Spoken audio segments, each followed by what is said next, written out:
কিন্তু একই সাথে এটাও জানাতে চাই তারা কিন্তু আমি একজন নির্দলীয় প্রার্থী আমাকে অনার করে তারা সর্বোচ্চ পদটি কিন্তু ছেড়ে দিয়েছেন।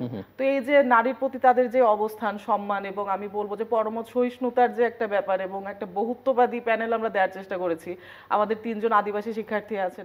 2019 সালের নির্বাচনে শামসুন্নাহার হল ছাত্র সংসদের সহসভাপতি নির্বাচিত হয়েছিলেন। সেই নির্বাচন আর এই নির্বাচনের পার্থক্য কি? আর আমার ওই কমন প্রশ্নটা তো থাকছেই আপনাদের জন্য। আর আপনি যে প্রতিরোধ পর্ষদ, অনেকের ধারণা যে এটা বামপন্থী ছাত্র সংগঠনগুলোর সমর্থনে এই প্রতিরোধ পর্ষদটি গঠিত হয়েছে। আচ্ছা, প্রথমে বলি যে গত 19 সালের ডাকসু থেকে এবার যেই ভিন্নতা সেটা হচ্ছে এবার নারী প্রার্থীর সংখ্যা অনেক বেশি, যেটা খুবই আশা জায়গা নিয়ে। এলএমই সার্টিফাইড বিশ্ব সেরা কপারে তৈরি ওয়ালটন কেবলস, যা আপনার স্থাপনাকে রাখবে সব সময় নিরাপদ। এবং একই সাথে দেখা যেত যে গত বছর আসলে নিরাপত্তার কথা চিন্তা করে অনেক প্রার্থী কিন্তু শেষ মুহূর্তে প্রার্থিতা প্রত্যাহার করে নেন এবং তাদেরকে একরকম বাধ্য করা হয়েছিল প্রার্থিতা প্রত্যাহারের জন্য। সেরকম আমরা অনেকে জানি, আমার বন্ধুদের অনেকে এরকম করেছিলেন। তো এইবার আসলে চূড়ান্ত ভোটার তালিকা যখন প্রকাশ হবে তখন আমরা বুঝতে পারবো যে কোনো রাজনৈতিক প্রভাব আসলে প্রার্থীদের উপর পড়ছে কিনা। কিন্তু এই যে নারীদের যে অংশগ্রহণ, এটি প্রচন্ড ইতিবাচকভাবে দেখছি এই কারণ গত একটা বছরে যেভাবে নারীদেরকে কর্নার করে দেওয়া হয়েছে, জুলাইতে নারীরা তো সামনে থেকে নেতৃত্ব দিয়েছিলেন। তো আসলে আমার মনে হয় যে এই যে প্রতিরোধ বা সবকিছুতে যে ঢাকা বিশ্ববিদ্যালয়ের নেতৃত্ব দেয়, এই যে নারীদের যেই ভয়েস রেইজ করার যে ব্যাপারটা, এখানেও যে আমার বোনেরা যে এগিয়ে এসেছেন এবং ওনারা নিজেদের নেতৃত্বের জায়গাটা যে জানান দিচ্ছেন, এটি খুবই আশাবাদ রাখার মতো বিষয়।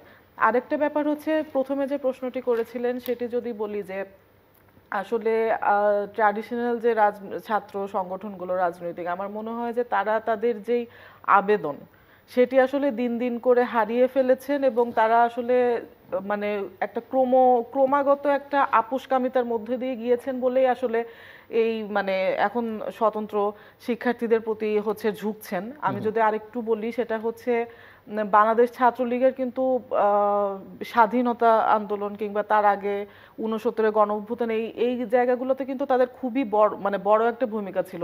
90-এর আন্দোলনের কথা যদি বলি, আবার একটা সময় আমরা পোস্টার দেখেছি যে ছাত্রলীগের প্রবীণরা ওনারা হচ্ছে ন্যায্য মূল্য, দ্রব্যমূল্যের ঊর্ধ্বগতি, এইসব নিয়ে ওনারা মিছিল করেছেন।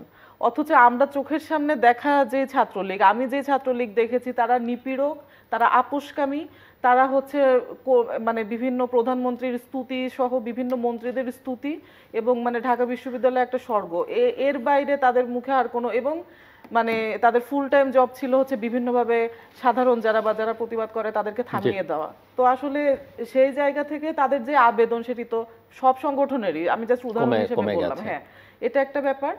আরেকটা ব্যাপার হচ্ছে আমাদের পর্ষদের কথা যদি একটু বলি, সেটা হচ্ছে আমরা 8 জন কিন্তু এখানে নির্দলীয়ভাবে অংশগ্রহণ করছি এবং আমাদের পর্ষদে 8 জন নারী সদস্য, সরি ভুল বলেছে, 11 জন নারী যেটা প্রার্থী আছেন, যেটি সব প্যানেলের মধ্যে সর্বোচ্চ।